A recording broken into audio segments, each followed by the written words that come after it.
Esto es Construyendo el debate. Gran parte de las mexicanas y los mexicanos estábamos. Política, periodismo, movimientos sociales, cultura. Opina, argumenta, analiza. Un espacio que se construye con tu participación. Esto es Construyendo el debate.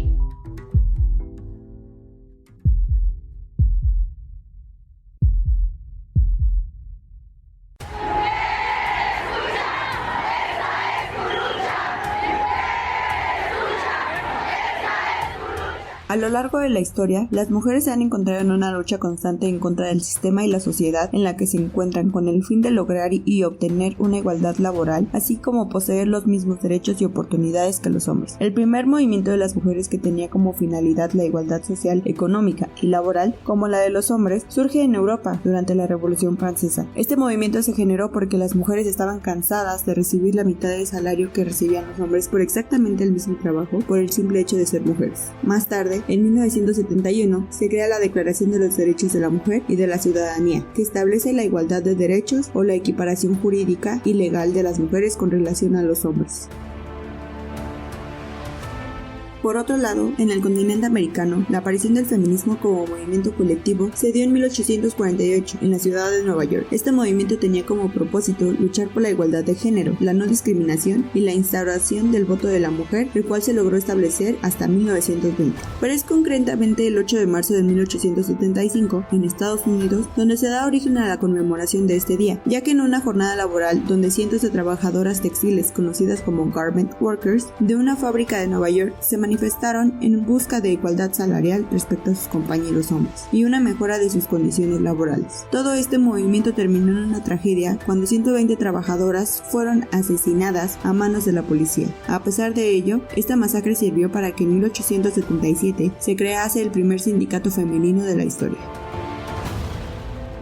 En México, el feminismo nace a finales del siglo XIX y a principios del siglo XX, originado de las desventajas sociales que padecían las mujeres en ese entonces. Y es Yucatán el lugar que fungió como sede del primer movimiento feminista en 1916, el cual buscaba reivindicar temas educativos y sociales a favor de la mujer con el fin de liberarlas de antiguas tradiciones, pues se declaraba que no existía diferencia intelectual alguna entre hombres y mujeres. Lamentablemente en la actualidad, según cifras de la ONU, en México todos los días se mueren 10 mujeres por el simple hecho de serlo, siendo catalogado como feminicidio. El feminicidio es la forma más extrema de violencia contra la mujer y una de las manifestaciones más graves de la discriminación hacia ellas. La violencia contra las mujeres tiene su origen en la desigualdad de género, en la posición de subordinación y en la marginalidad, la cual ha estado presente desde años atrás.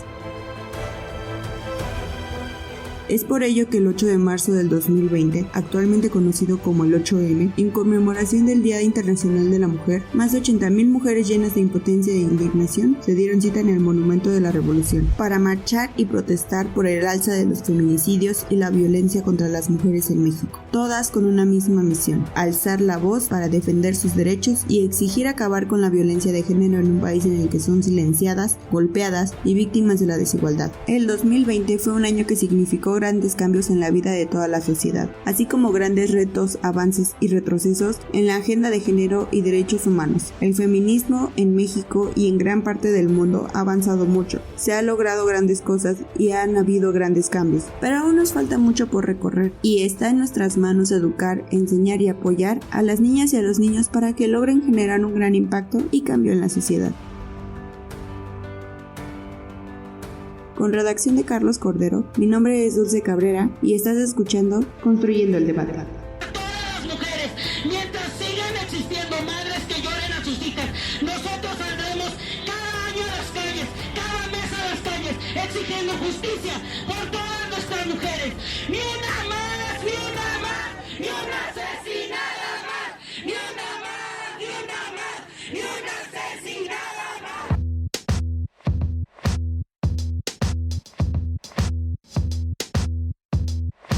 Hola, ¿qué tal? ¿Cómo están? Les saluda su amiga Jimena Lezama.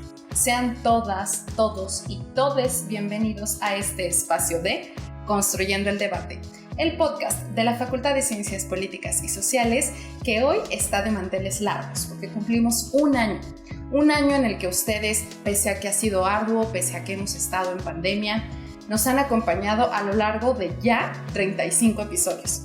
Nos da mucho gusto y por eso es que en esta ocasión nos vemos cara a cara, para que nos conozcamos, para que este espacio siga siendo nuestro, su espacio. Les recuerdo que si nos están escuchando a través de redes sociales, nos encuentran en Facebook como Construyendo el Debate y en Instagram como Construyendo_Debate. También pueden escuchar los episodios en YouTube y en Spotify. Estamos dispuestos y abiertos a escuchar sus preguntas, comentarios y sugerencias a través de estas redes. Y lo mismo los invitamos a que si les gusta, se suscriban y nos den un like. En este episodio hablaremos sobre el papel del desarrollo sostenible para una igualdad de género. Para ello, entrevistamos a Mónica Susana Amilpas García, quien es doctora en Ciencias Políticas y Sociales por la Universidad Nacional Autónoma de México, con enfoque en Comunicación y Género, maestra en Administración por el Instituto Tecnológico Autónomo de México. Es profesora adscrita al Centro de Estudios en Ciencias de la Comunicación de la Facultad de Ciencias Políticas y Sociales. Actualmente es titular de la Unidad de Género de nuestra facultad. Sus temas de investigación son género y comunicación, feminismo y acceso y participación de las mujeres en puestos de toma de decisiones. Sea usted bienvenida, doctora Mónica Susana Amilpas. Jimena, ¿cómo estás? Muy buenas tardes, un gusto volverles a acompañar en esta tercera temporada de Construyendo el Debate. Para empezar con esta charla le pregunto, ¿quiénes son las personas orientadoras comunitarias, por sus siglas POCS, y qué papel juegan en la prevención y atención de la violencia de género dentro de la Facultad de Ciencias Políticas y Sociales? Pues bien, te cuento un poquito. La figura de las personas orientadoras comunitarias se refiere a que son personas de nuestra comunidad, pueden ser alumnas, pueden ser profesoras que de forma voluntaria se han integrado, ¿no? Cuando se crea la Coordinación de Igualdad de Género de la UNAM, surgen estas figuras, ¿no? Y aunque algunas personas ya estaban haciendo este trabajo, se les otorga formalmente el nombre de personas orientadoras comunitarias y están directamente vinculadas a la Coordinación de Igualdad de Género de la UNAM. Entonces, bueno, pues las personas orientadoras comunitarias son integrantes de nuestra comunidad, de cada sector. En nuestra facultad tenemos 3 personas orientadoras comunitarias. Generalmente estas personas son o se han convertido, ¿no?, en estos contactos que a través de ellas se canalizan los casos de violencia de género.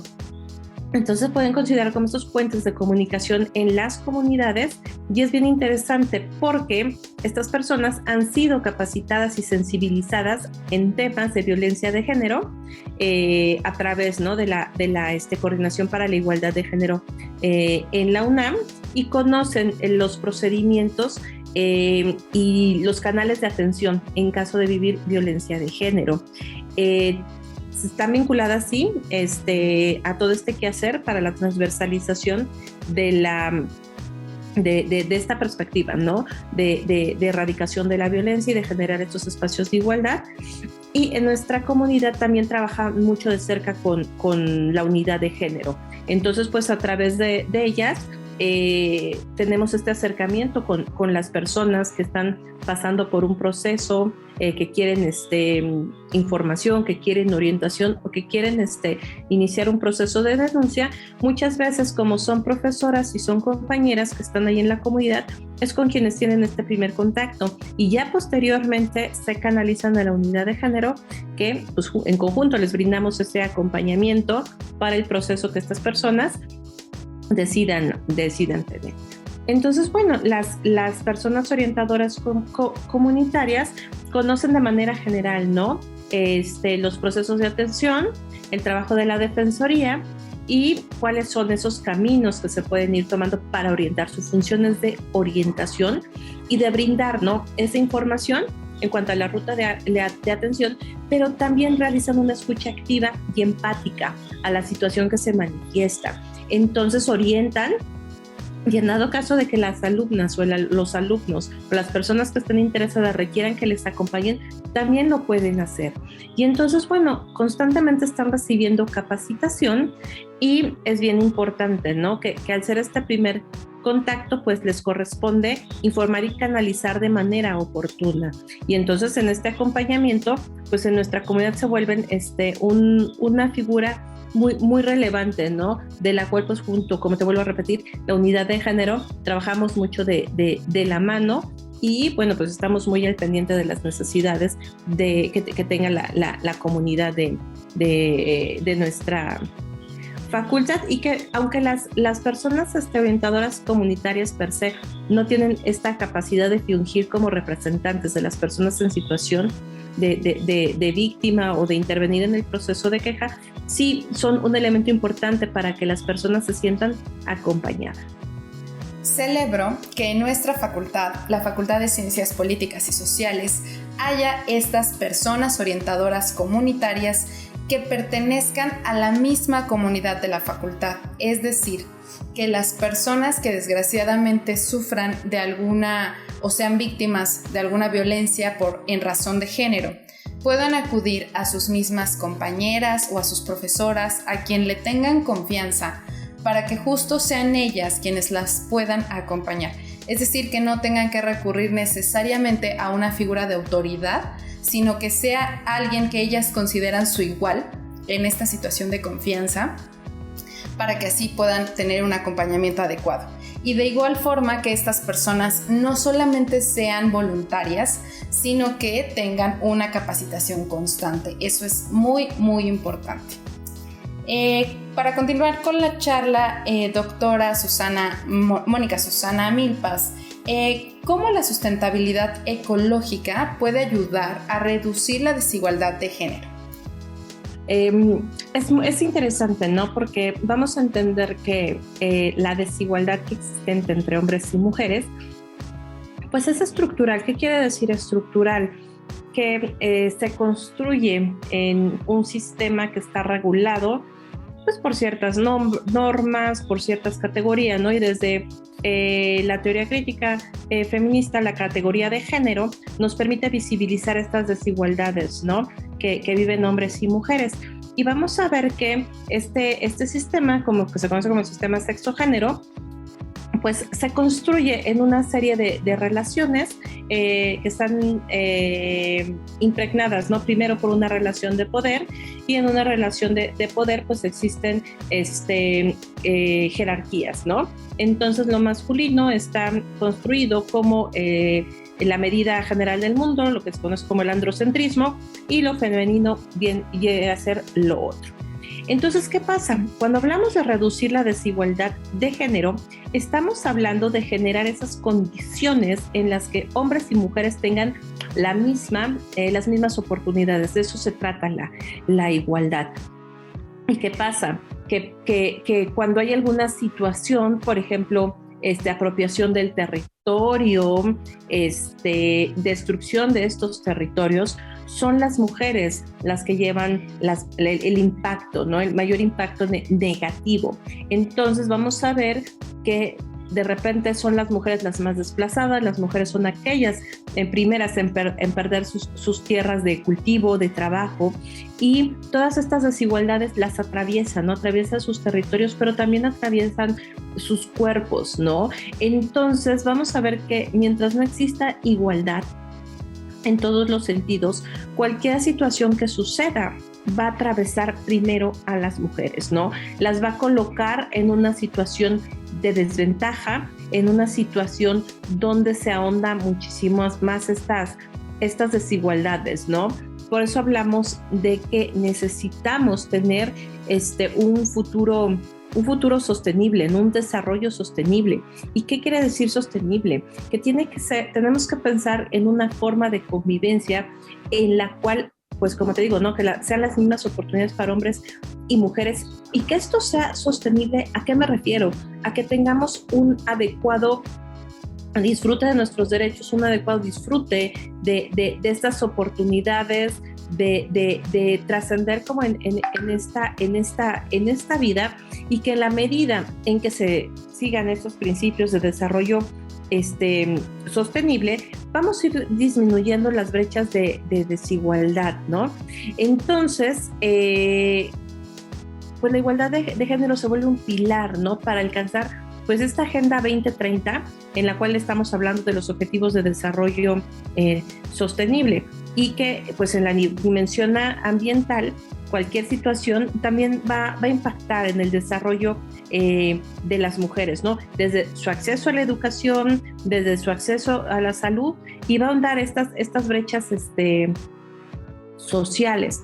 Entonces, es bien interesante, ¿no?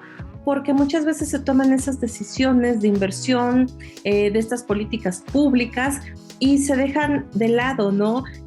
Toda esta perspectiva de desarrollo social, de cómo va a impactar de manera diferenciada a mujeres y a las niñas, ¿no? Y cómo empieza a trastocar sus derechos humanos. Entonces tenemos que empezar a transversalizar esta perspectiva de género en todo el hacer, ¿no?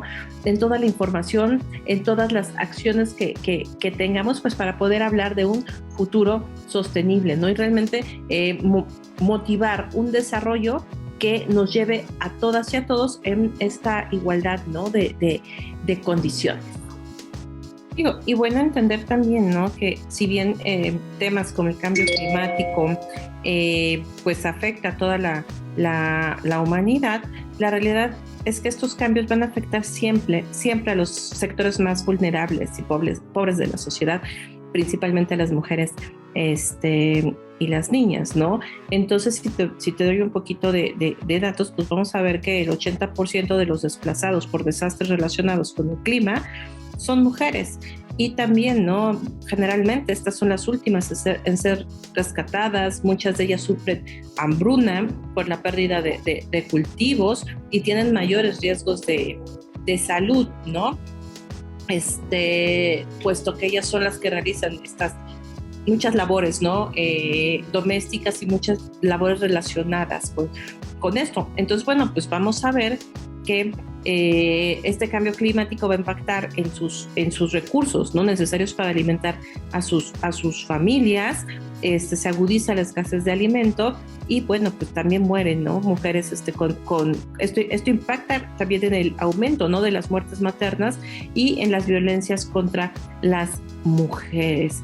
Entonces, pues se necesitan encontrar, ¿no? Buscar esas medidas que brinden una mejor calidad a las comunidades más vulnerables, justo para hablar de un desarrollo sostenible para las futuras generaciones. Entonces, este 8 de marzo, el tema propuesto para este año, en el Día Internacional de la Mujer, habla de eso, ¿no? De igualdad de género y para un mañana sostenible. Y entonces, bueno, necesitamos habilitar a las mujeres para que puedan hacer frente a estos desastres, ¿no?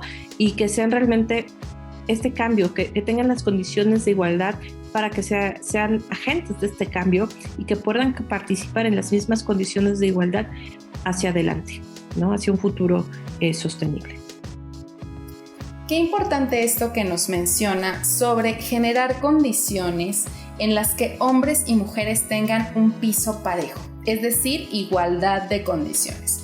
No hablamos de que un género sea más o menos que otro, que alguien sea más o menos importante, sino simplemente que haya un piso sobre el cual todos puedan tener y ejercer sus capacidades de una forma plena. Para ello es necesario visibilizar los distintos tipos de violencia que atraviesan en primera instancia las mujeres, y pues que esto a su vez hacer ver que las coloca en una situación de desventaja.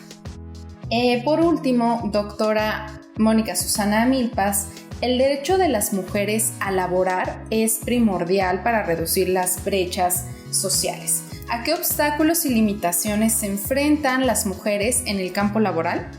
Vamos a ver, ¿no? Que el tema, al ser un tema estructural, como te lo digo, y que en nuestro imaginario lo masculino es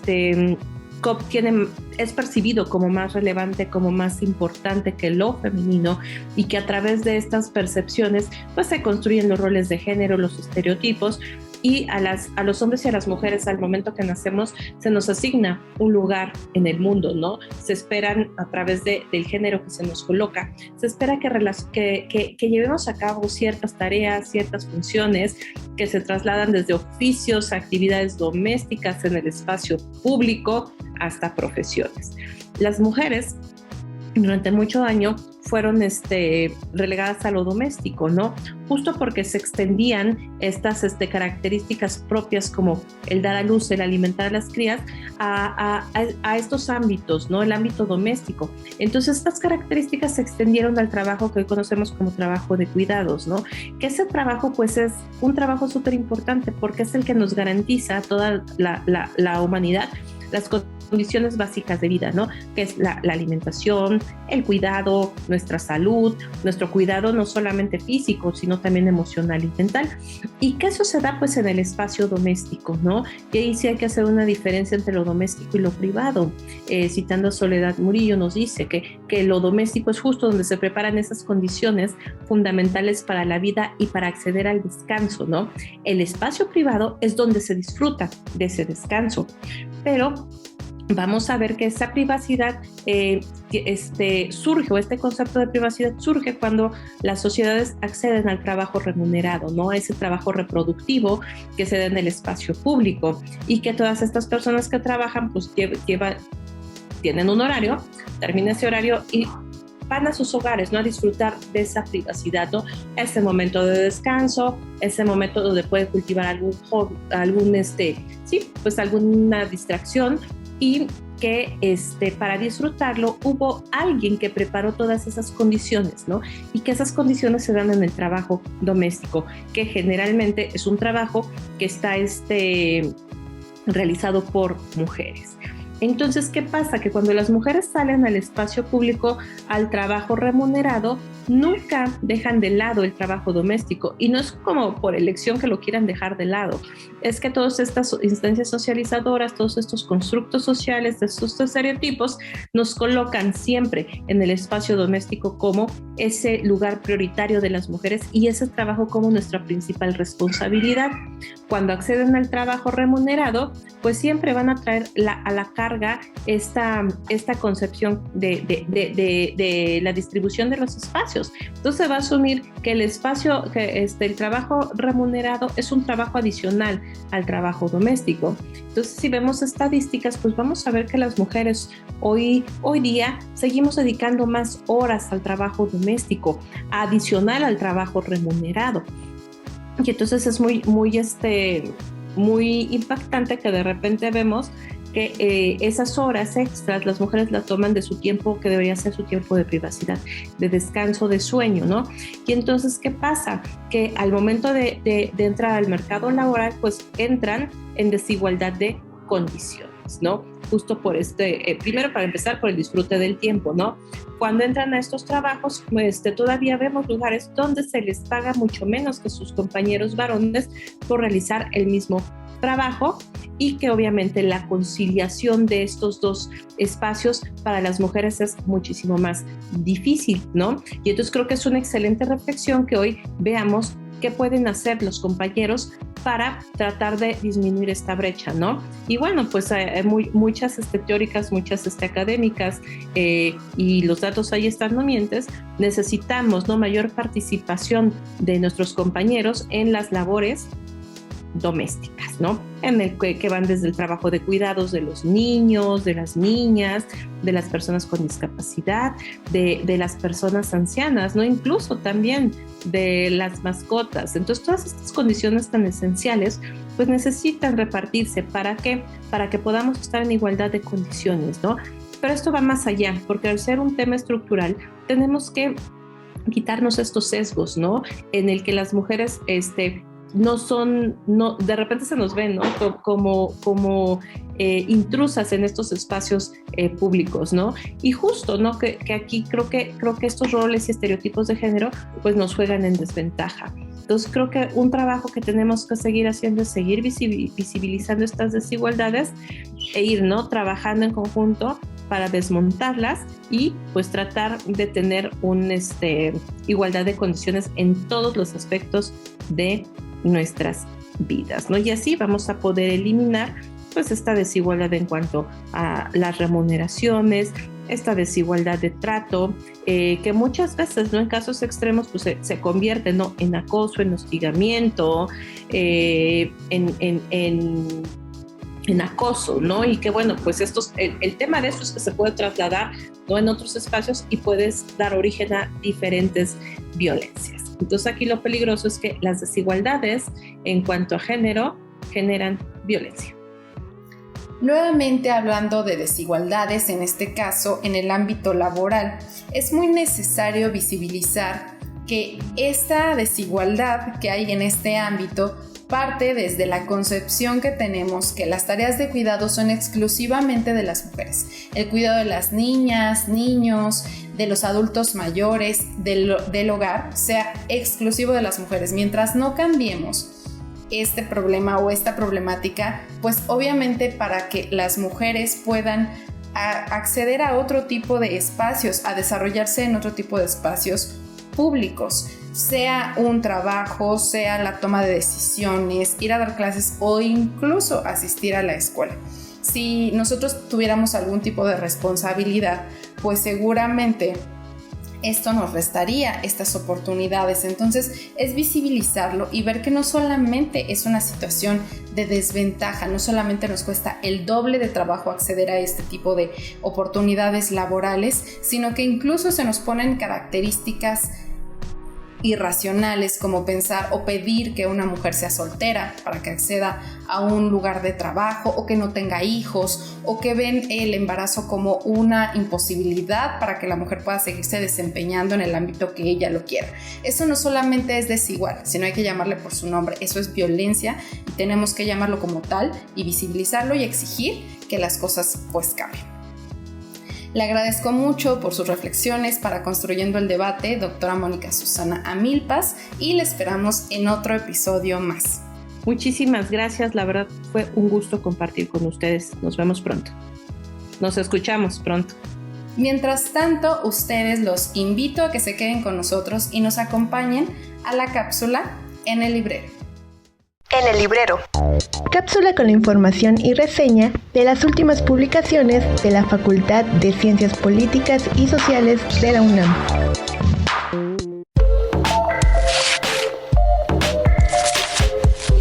¿Conoces el significado del concepto medicalización? ¿Sabes qué relación tiene con el riesgo? En esta ocasión te hablaré sobre el libro de ensayos coordinado por la doctora Adriana Murguía Lores titulado Enfrentar la adversidad, riesgo y medicalización en México.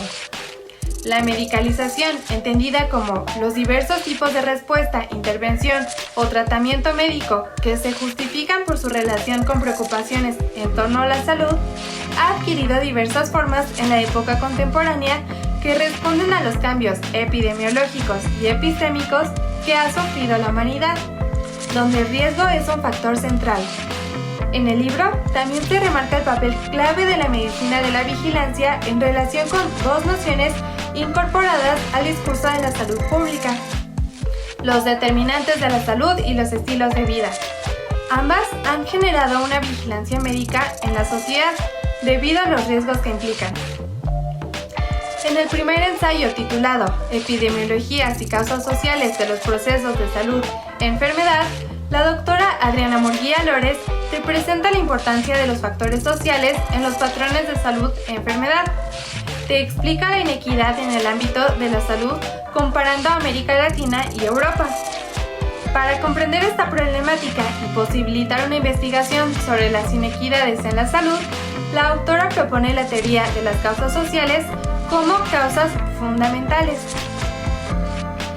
En el segundo ensayo escrito por la doctora Alicia Márquez Murrieta, titulado Medicalización y riesgo de procesos reproductivos, radiografía de cambios conceptuales en la revista Salud Pública de México, 1983-2019, explica que en el embarazo, parto y puerperio se llevan a cabo procesos de medicalización, sobremedicalización y desmedicalización, teniendo como consecuencia el control sobre la vida y la muerte de las mujeres gestantes, aumentando así la percepción del riesgo. En el ensayo Medicalización del riesgo sexual al VIH a través de la profilaxis post-exposición, PEP, en la Ciudad de México, el doctor César Torres Cruz destaca que la industria farmacéutica ha incentivado la medicalización del riesgo sexual en el caso del VIH. El autor explica que, debido a los factores sociales, la medicina señala a los hombres con prácticas homoeróticas como sujetos de riesgo sexual, tomando en cuenta criterios epidemiológicos. También se expone cómo estos sujetos han hecho uso de la PEP para hacer frente al riesgo. A lo largo del ensayo se destaca la importancia del análisis de género para el tratamiento de esta problemática. No dejes pasar esta oportunidad de conocer a fondo el concepto de medicalización, sus diversas formas y su relación con el riesgo. Recuerda que puedes encontrar esta publicación para su consulta y descarga gratuita en la página oficial del Centro de Investigación e Información Digital, o CID por sus siglas. Dentro de esta página encontrarás la pestaña de Docs, Ciencias Sociales, y ahí dale un clic a Libros, Facultad de Ciencias Políticas y Sociales, UNAM, o también puedes escribir al correo electrónico suscripciones@políticas.unam.mx para mayores informes de esta y otras publicaciones de tu interés. Mi nombre es Airam Cárdenas, hasta la próxima.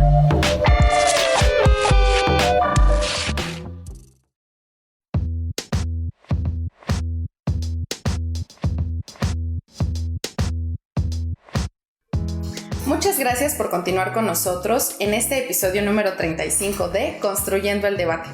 Ahora entrevistaremos a la doctora Carola García Calderón, quien es directora de nuestra facultad, licenciada en Periodismo y Comunicación, maestra en Ciencias de la Comunicación y doctora en Sociología por la Facultad de Ciencias Políticas y Sociales de la Universidad Nacional Autónoma de México. Mucho gusto, doctora Carola García Calderón, sea bienvenida a este espacio. Buenas noches, un saludo Jimena Lezama a todos quienes nos escuchan. Para comenzar nuestra charla, pongo sobre la mesa. Las mujeres desde la concepción se enfrentan a los prejuicios y estereotipos sociales. Datos estadísticos sugieren que, dentro de las instituciones académicas, estos prejuicios y estereotipos también son reproducidos. De acuerdo a este contexto, ¿qué importancia tiene el estudio de las ciencias sociales desde una perspectiva femenina? ¿Qué aportaciones puede abordar esta perspectiva? Bien, es muy compleja la pregunta, es muy interesante. Las ciencias sociales, pues tenemos muchísimo que hacer. Las ciencias sociales tienen mucho que hacer con respecto a atender toda la división genérica que se ha ido gestando. Las diferencias de género, como lo sabemos, son diferencias sociales, son diferencias construidas, tienen que ver con la cultura y tienen que ver también con todos los imaginarios que manejamos cuando abordamos la situación de las mujeres. Dentro de una parte de la contribución de las ciencias sociales, pues es ir esclareciendo el papel que han tenido las mujeres en la sociedad, es señalar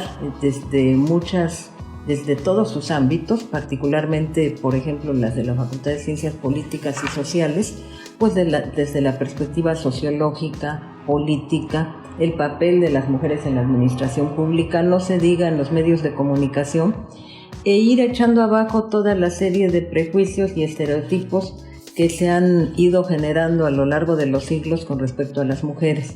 Hay categorías, y no solamente desde la sociología y desde nuestras disciplinas, que es preciso ir abordando. Por ejemplo, lo que se refiere al trabajo. A la mujer siempre se le disoció desde hace muchos siglos atrás, se le disoció del trabajo productivo externo al trabajo doméstico.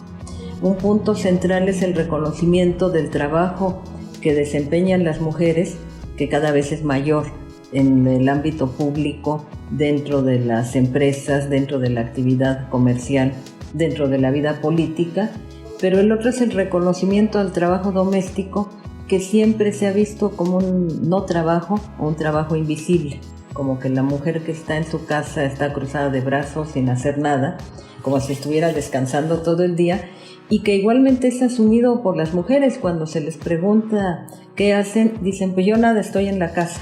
y es un trabajo que alguien lo tiene que desempeñar, que es fundamental para la reproducción de la fuerza de trabajo humano, y que es ir valorando estas categorías, es ir valorando el trabajo de la mujer, es ir destacando el trabajo que han ido generando las mujeres y los espacios que las propias mujeres a lo largo del tiempo en diversas disciplinas han ido abriendo.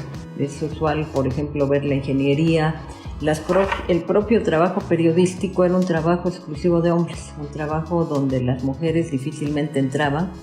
Las primeras mujeres que empezaron a incursionar en la vida periodística, pues las enviaban a cubrir notas de sociales, como si no tuvieran capacidad ni la posibilidad de cubrir ningún otro trabajo. Entonces, parte de las ciencias sociales es ir dando elementos para la reflexión con respecto al papel de las mujeres en todos los ámbitos de la sociedad, y por supuesto es fundamental tener una perspectiva de género que antes no se ha tenido.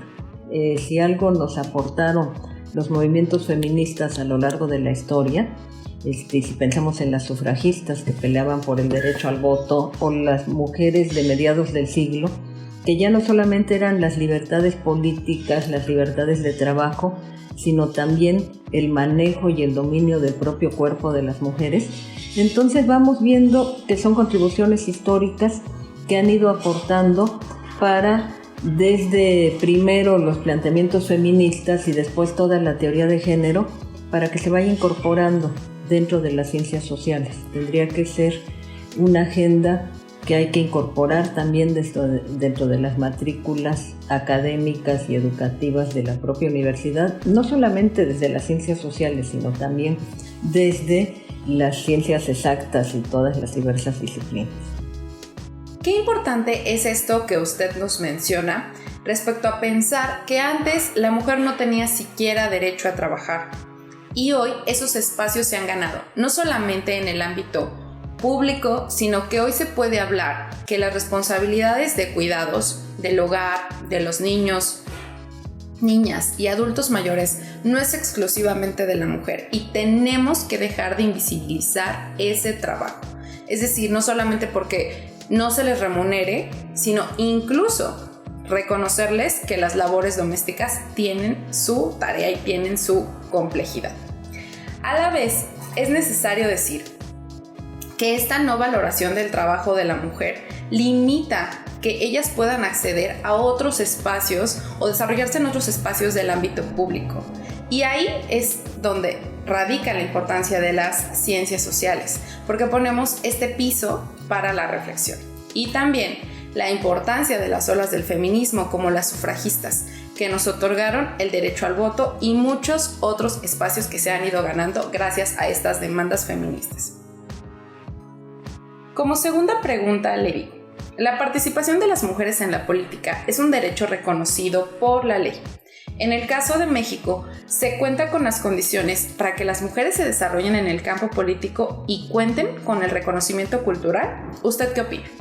Bueno, es una discusión que viene desde la Declaración de los Derechos del Hombre, que, como su nombre lo decía, no eran los derechos de la humanidad, eran los derechos de los hombres, donde las mujeres estaban excluidas incluso del estatus de ciudadanas. En el momento, tampoco se resuelve en el momento en que se incorpora en las diversas constituciones y en las propias declaraciones de derechos humanos el derecho de las mujeres a participar en la actividad económica y en la actividad pública y en la actividad política.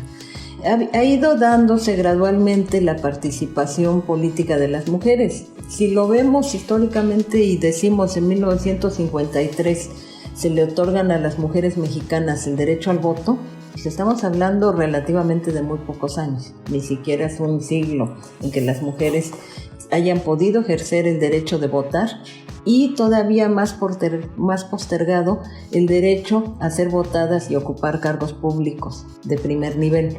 Se ha ido dando, y es una lucha que también ha tenido que equilibrar las posibilidades de las mujeres para acceder a cargos de representación, y no se resuelve solamente con poner cuotas de género, con decir que vamos a tener la mitad de mujeres y la mitad de hombres, sino tiene mucho que ver con ideas de que las mujeres muchas veces no les interesa incursionar en el ámbito político, o que se incursionan van de manera complementaria con los hombres, y que esto tiene que ver con formaciones culturales. A las mujeres siempre se les dijo que no deberían opinar de economía, que no deberían opinar de mecánica ni de política porque no estaban capacitadas para eso, y son mucho barreras culturales en buena medida lo que impiden la participación.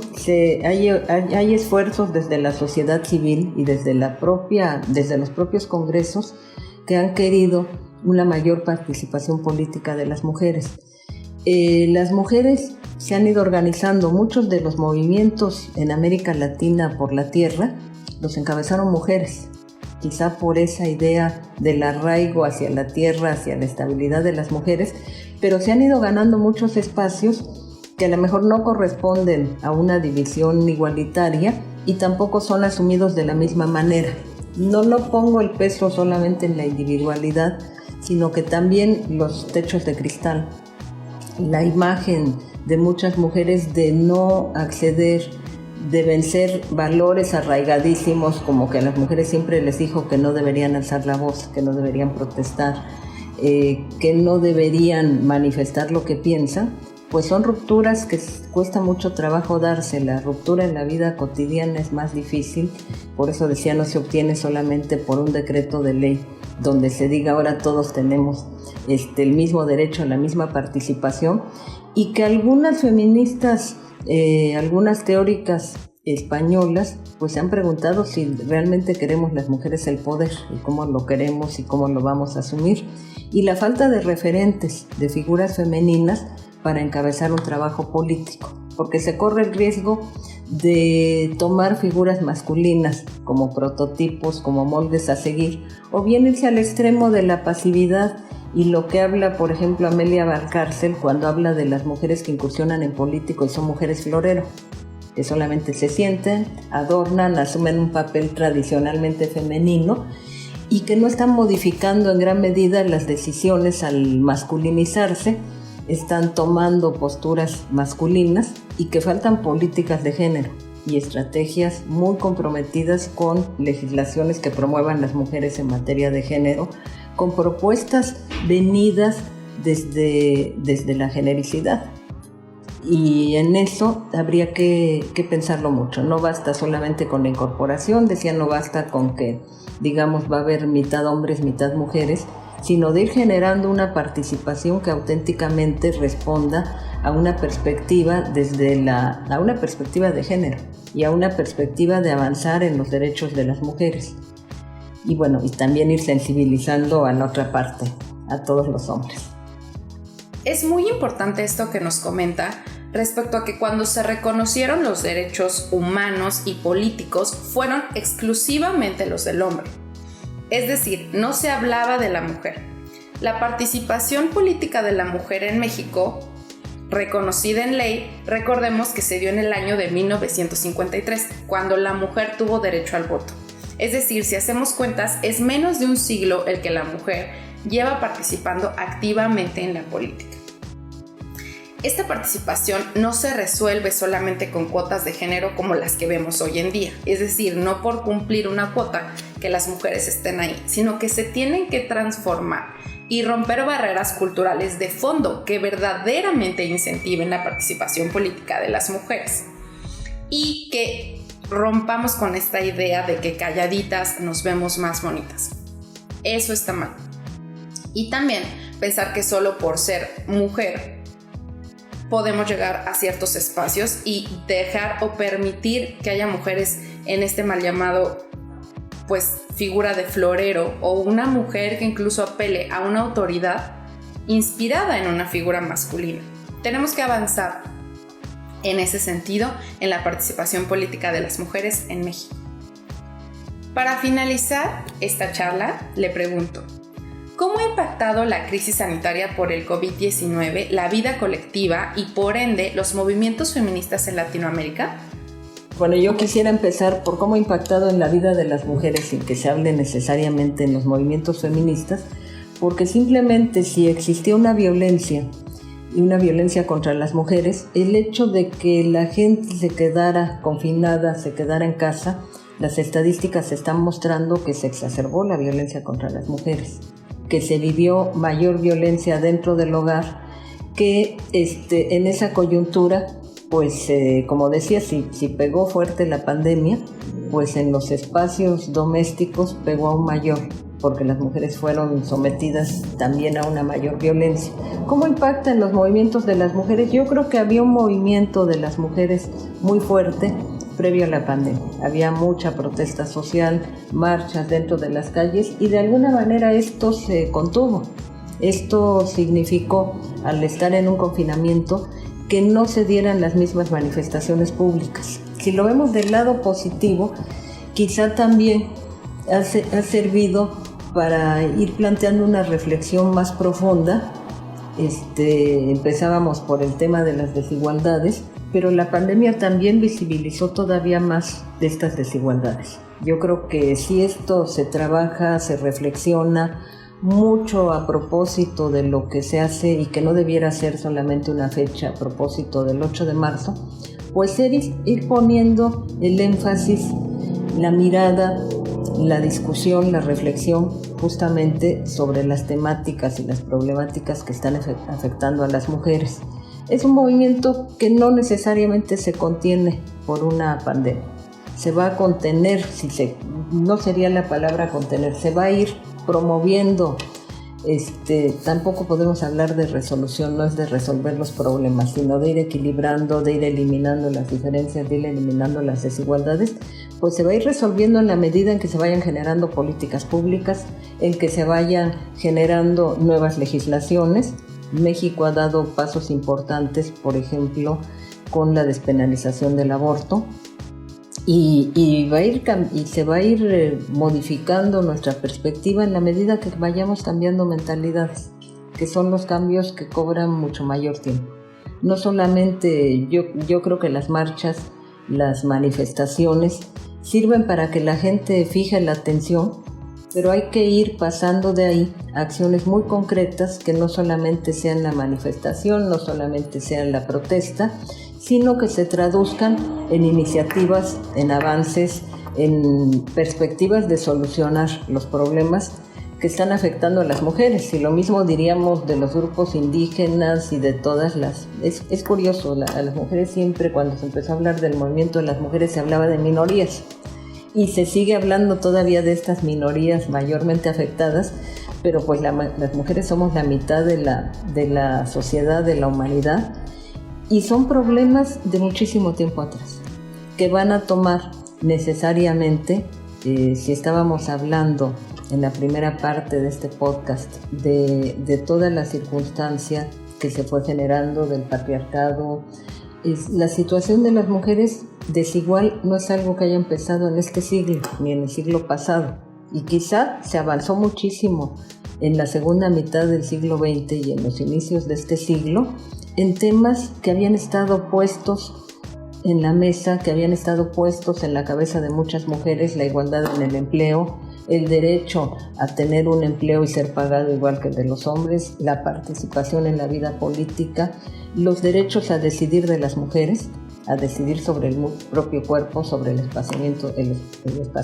de los hijos, sobre la educación distinta, porque también mucha de la reproducción del orden es que se sigue educando igual a las mujeres y a los niños, a las niñas y a las niñas, se les sigue separando desde tempranas edades, y después ya es muy difícil cambiar eso que se fue aprendiendo desde edades tempranas. Entonces había que pensar en cambios a nivel educativo también, en cambios en la cultura, que van justamente a la raíz. Si no, tomando la cuestión de género, decíamos, quizá las cuotas de género suenan muy bien, pero el cambio tendría que ser raíz de una auténtica participación igualitaria, con la misma intensidad, de la misma manera, con las mismas oportunidades. Simplemente, si hablamos de educación, las mismas oportunidades de las mujeres a educarse. Y que se ha ido rompiendo gradualmente. Antes no había ingenieras, pero todavía no es un equilibrio entre las ingenieras y los ingenieros, y no es un equilibrio en muchas actividades y en muchas profesiones, y habría que ir buscando justamente esos cambios de raíz, que son los que llevan más tiempo. Sí, hay los movimientos feministas a lo largo de la historia, pues han servido para impulsar y para de alguna manera avanzar en la búsqueda de soluciones, en la búsqueda de cambios. Y yo creo que un gran valor primordialmente es hacer visible el problema.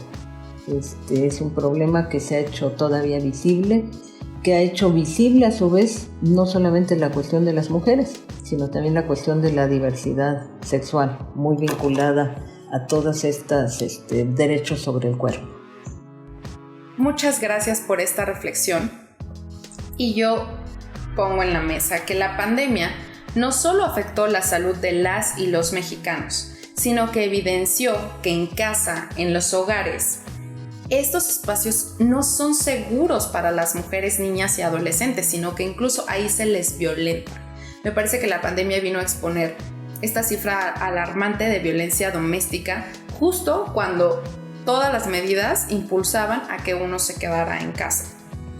Ahí la importancia de los movimientos feministas que a lo largo de la historia han servido para avanzar, pero sobre todo para visibilizar problemas, para enunciarlos y hacerlos presentes ante la sociedad, porque lo que no se ve pues no se puede resolver. Y no solo para las mujeres, sino que justo el feminismo busca que si bien las mujeres, pero en sí todos los géneros que no son favorecidos por el sistema patriarcal, lo sean y tengan un piso de igualdad para su desarrollo de capacidades y oportunidades. Le agradezco mucho, doctora García Calderón, por habernos brindado sus reflexiones para este espacio de Construyendo el Debate y la esperamos con mucho gusto en un siguiente episodio.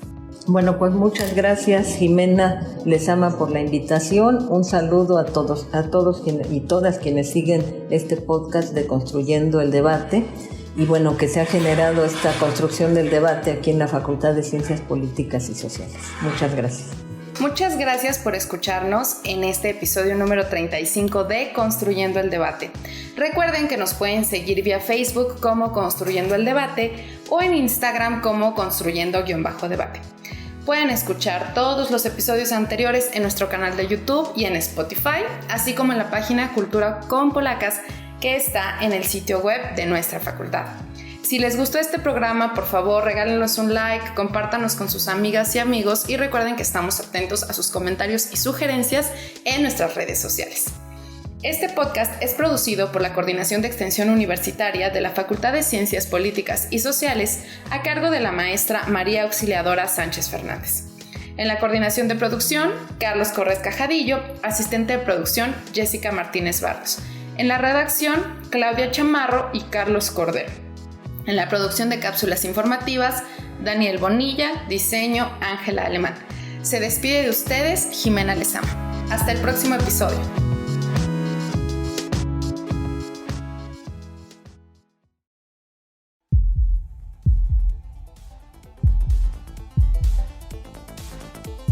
Esto fue Construyendo el Debate. Pues gran parte de la mexicana política, estábamos esperando esto hacia periodismo, movimientos sociales, Estados Unidos tiene una política cultura, ser vistoso, Opina, argumenta, analiza. un espacio que se construye con tu participación. Esto fue Construyendo el Debate.